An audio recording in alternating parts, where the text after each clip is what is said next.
خوش آمدید۔ آج کے اس تفصیلی تجزیے میں ہم ایک ایسی گفتگو کرنے والے ہیں جو سیدھا عرب کے قدیم اور بنجر صحراؤں سے شروع ہوتی ہے اور ٹھیک آج کے جدید فقہی اصولوں تک آتی ہے۔ قربانی ایک ایسا عمل جو ہم ہر سال دیکھتے ہیں، کرتے ہیں، لیکن کیا کبھی ہم نے سچ میں سوچا ہے کہ اس کی بنیاد کن جذباتی واقعات پر رکھی گئی ہے اور اس کے شرعی اصولوں کی باریکیاں آخر کیا ہیں؟ تو چلیے بغیر کسی تاخیر کے سیدھا ان حقائق اور ماخذوں کی گہرائی میں چلتے ہیں۔ آئیے ذرا تصور کرتے ہیں، مصر کے بادشاہ کی بیٹی، ایک ایسی شہزادی جو محلات میں پلی بڑھی اور اب ایک بالکل بے آب و گیاس صحرا میں اکیلی کھڑی ہے۔ ہاجرہ رضی اللہ عنہا، ان کے شوہر ابراہیم علیہ السلام انہیں ایک شیرخوار بچے کے ساتھ وہاں تنہا چھوڑ کر جا رہے ہیں۔ چاروں طرف صرف سیاہ پہاڑ ہیں اور ایک عجیب سی خاموشی ہے، اور پھر جب انہیں معلوم ہوتا ہے کہ یہ اللہ کا حکم ہے تو ان کی زبان سے جو الفاظ نکلتے ہیں وہ سچ میں رونگٹے کھڑے کر دینے والے ہیں۔ میرے لیے اللہ ہی کافی ہے۔ بس یہی وہ مقام ہے جہاں سے مکمل توکل اور بھروسے کی وہ داستان شروع ہوتی ہے جس نے لٹرلی تاریخ کا دھارا ہی بدل دیا۔ تو آئیے بڑھتے ہیں اس گفتگو کے پہلے حصے کی طرف، ایمان کا سب سے بڑا امتحان، یعنی کیسے سے پہلے کیوں کو سمجھنا۔ اب ذرا اس طویل انتظار اور صبر کا اندازہ لگائیے۔ ابراہیم علیہ السلام نے ایک بیٹے کے لیے کتنے عرصے دعائیں مانگی؟ پورے 40 سال۔ 40 سال کا عرصہ کوئی معمولی وقت نہیں ہوتا، یہ ایک پوری عمر ہوتی ہے۔ اور پھر 84 سال کی ضعیف عمری میں جا کر انہیں اسماعیل علیہ السلام کی صورت میں آنکھوں کی ٹھنڈک نصیب ہوئی۔ لیکن دیکھیے، پیدائش کے محض ایک ہفتے بعد ہی انہیں اس بچے کو صحرا میں چھوڑنے کا حکم مل جاتا ہے۔ کیا یہ صبر کے انتہا نہیں؟ اور پھر یہ جدائی 1 یا 2 دن نہیں بلکہ پورے 7 سال تک جاری رہی، یہاں تک کہ مکہ میں باپ اور بیٹے کی دوبارہ ملاقات ہوتی ہے۔ دیکھیے، یہ صرف ہندی سے یا نمبرز نہیں ہے، یہ ایک باپ کے دل کی دھڑکنیں اور ان کی بے مثال استقامت کی کہانی ہے۔ اور اب ذہن میں وہ منظر لائیں، پانی بالکل ختم ہو چکا ہے اور ننھا اسماعیل پیاس سے تڑپ رہا ہے۔ ایک ماں کی بے بسی کیا ہوتی ہے اس کا اندازہ اس بات سے لگایا جا سکتا ہے کہ ہاجرہ رضی اللہ عنہا پانی کی تلاش میں دیوانہ وار صفا پہاڑ پر چڑھتی ہیں، پھر وہاں سے مروہ کی طرف دوڑتی ہیں۔ وہ اس عمل کو، اس چکر کو 7 مرتبہ دہراتی ہیں، اور پھر اللہ کی رحمت جوش میں آتی ہے۔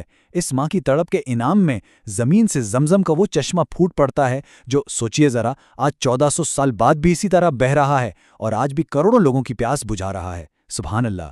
مکہ میں 7 سال بعد جب باپ بیٹی کی بالآخر ملاقات ہوئی تو وہ خوشی ابھی ٹھیک سے تازہ ہی تھی کہ ایک اور کٹھن امتحان شروع ہو گیا۔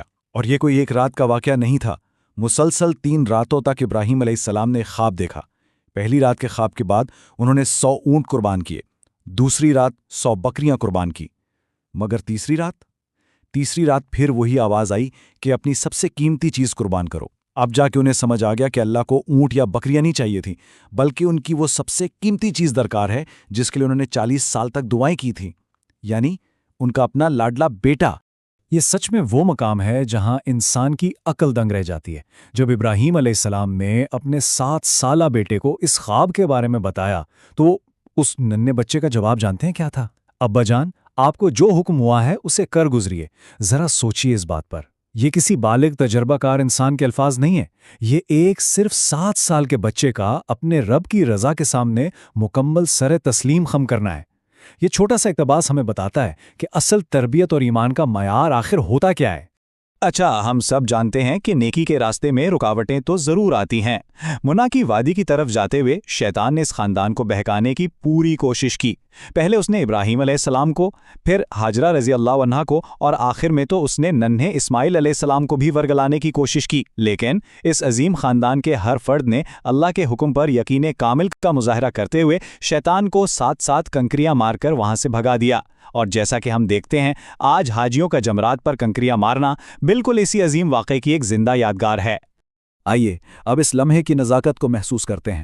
باپ چھری لے کر کھڑا ہے اور بیٹا قربان ہونے کے لیے بالکل تیار ہے، لیکن اس سے ٹھیک پہلے وہ اپنے باپ سے کچھ دل دہلا دینے والی درخواستیں کرتا ہے۔ وہ کہتا ہے، میرے ہاتھ پاؤں مضبوطی سے باندھ دیں تاکہ میں تڑپوں نہیں، اپنی آنکھوں پر پٹی باندھ لیں تاکہ آپ کو مجھ پر رحم نہ آ جائے، اور میری خمیز میری والدہ کو دے دینا۔ ایک بیٹا قربان ہوتے وقت بھی اس بات کی فکر کر رہا ہے کہ اس کے باپ کی فرما برداری میں کوئی کسر نہ رہ جائے۔ وہ الٹا انہیں اس مشکل ترین امتحان میں حوصلہ دے رہا ہے۔ لیکن پھر ہوا کیا؟ ابراہیم علیہ السلام نے اپنی پوری طاقت سے چھری چلائی، ایک بار نہیں کئی بار چلائی، لیکن اس چھری نے کٹنے سے ہی انکار کر دیا۔ کیوں؟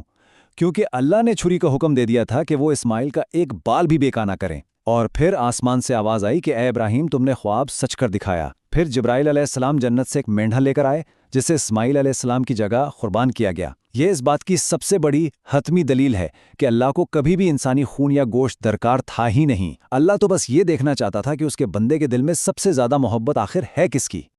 اور اب آتے ہیں دوسرے حصے کی طرف، قربانی کے اصول یعنی عملی فقہ اور فقہی مسائل۔ تو اب ان جذباتی واقعات کے بعد آئیے کچھ فقہی اصول سمجھتے ہیں۔ فرض کریں قربانی کے لیے ایک جانور خریدا گیا اور بدقسمتی سے وہ چوری ہو گیا یا مر گیا۔ اب شریعت یہاں کیا کہتی ہے؟ اگر تو کوئی شخص صاحب نصاب ہے یعنی مالدار ہے تو اس پر لازم ہے کہ وہ اس کی جگہ دوسرا جانور خریدے اور قربانی کرے۔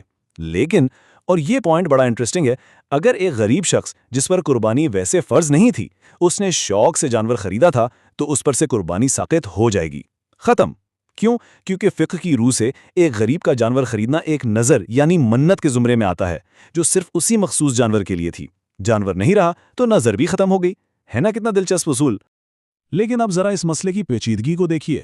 فرض کریں وہ گمشدہ جانور اچانک دوبارہ مل جاتا ہے اور اس دوران ایک نیا جانور بھی خریدا جا چکا تھا۔ اب کیا ہوگا؟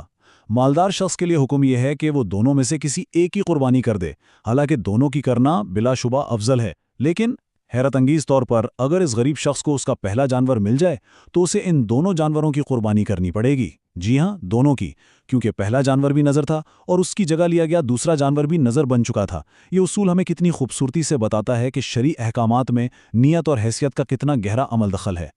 اب ایک بار جب جانور کو قربانی کے لیے مختص کر دیا جائے تو شریعت اس کے استعمال پر کچھ سخت پابندیاں عائد کرتی ہے۔ اس پر سواری نہیں کی جا سکتی، اسے کرائے پر بالکل نہیں دیا جا سکتا، اس کی اون نہیں کاٹی جا سکتی اور نہ ہی اس کا دودھ ذاتی استعمال کے لیے نکالا جا سکتا ہے۔ اور اس کی لاجک بالکل واضح ہے، رائٹ؟ یہ جانور اب اللہ کی راہ میں تقرب کے لیے مخصوص ہو چکا ہے۔ اس کا مقصد اب کوئی دنیاوی یا ذاتی فائدہ اٹھانا نہیں رہا، بلکہ خالصتاً اللہ کی رضا کا حصول ہے۔ مطلب ساری کی ساری بات اب صرف اور صرف عقیدت کی ہے۔ اور کیا ہو اگر کسی مجبوری یا کہیں سستی کی وجہ سے قربانی کے مقررہ دن، جنہیں ایام نہر کہا جاتا ہے، گزر جائیں، تو شریعت کے مطابق وقت کی پابندی شرط ہے۔ وقت گزرنے کے بعد اب اس جانور کو قربانی کی نیت سے ذبح کر کے کھایا نہیں جا سکتا۔ ایکچولی اب وہ پورا کا پورا جانور زندہ صدقہ کرنا ہوگا، اور اگر کسی نے اسے ذبح کر بھی لیا نا تو اس کا تمام تر گوشت صدقہ کرنا واجب ہوگا، اس میں سے ایک لقمہ بھی نہیں کھایا جا سکتا۔ یہ اصول کتنی سختی سے ہمیں وقت کی اہمیت اور عبادت کے نظم و ضبط کا سبق دیتا ہے۔ آئیے اب شراکت یعنی حصے داری کے قواعد کی طرف بڑھتے ہیں۔ جانوروں کو عموماً 2 حصوں میں تقسیم کیا گیا ہے۔ چھوٹے جانور جیسے بھیڑ، بکری یا دمبا، یہ صرف ایک شخص کی طرف سے کافی ہوتے ہیں، ان میں شراکت نہیں ہو سکتی۔ دوسری طرف بڑے جانور جیسے گائے، بھینس یا اونٹ، ان میں میکسیمم 7 افراد تک کو شریک کیا جا سکتا ہے۔ اس میں شرط صرف یہی ہے کہ کسی بھی شریک کا حصہ 7ویں حصے سے کم ہرگز نہ ہو۔ ویسے 3 یا 4 لوگ مل کر بھی ایک بڑا جانور بالکل کر سکتے ہیں، بس اس حصے کی کم از کم حد کا خیال رکھنا انتہائی ضروری ہے۔ اچھا، اب یہ وہ نقطہ ہے جسے اس پوری گفتگو کا سب سے اہم انتباہ یا وارننگ کہا جا سکتا ہے۔ قربانی میں نیتوں کا ملاپ کیسا ہونا چاہیے؟ اگر 7 لوگ ایک گائے میں شریک ہیں، مان لیجئے کسی کی نیت واجب قربانی کی ہے، کسی کی نفل کی، اور کوئی عقیقہ کر رہا ہے، تو یہ بالکل ٹھیک ہے، 100% ویلڈ۔ لیکن اگر ان 7 میں سے کسی ایک شخص کی نیت بھی اللہ کی رضا نہیں بلکہ محض سستا گوشت حاصل کرنا اور اسے فریزر میں بھرنا ہے نا، تو شریعت کے مطابق ان تمام 7 افراد کی قربانی باطل ہو جائے گی۔ جی ہاں، اس میں کوئی دو رائے نہیں ہے۔ ایک شخص کی غلط نیت پورے گروپ کی عبادت کو ضائع کر سکتی ہے، اس لیے ہمیشہ نیک اور پرہیزگار افراد کو ہی شریک بنانا چاہیے۔ ایک سوال اکثر پوچھا جاتا ہے، کیا مرحومین یا اپنے پیاروں کے لیے قربانی کی جا سکتی ہے؟ ایبسولوٹلی۔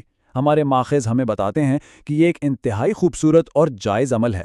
نبی کریم صلی اللہ علیہ وسلم سے اپنی پوری امت کی طرف سے قربانی کرنا ثابت ہے۔ بڑے جانور کے کسی ایک حصے میں یہ نیت بھی بالکل کی جا سکتی ہے کہ واجب بھی ادا ہو جائے اور اس کا ثواب مرحومین اور خود نبی کریم صلی اللہ علیہ وسلم کو بھی پہنچ جائے۔ دیکھیں اس طرح ایک ہی عمل سے کتنی متعدد نیکیوں اور برکتیں سمیٹی جا سکتی ہیں۔ جیسے کہ اب ہم اس تجزیے کے اختتام پر پہنچے ہیں، ایک آخری لیکن بہت ہی اہم سوال پر غور کرنا لازمی ہے۔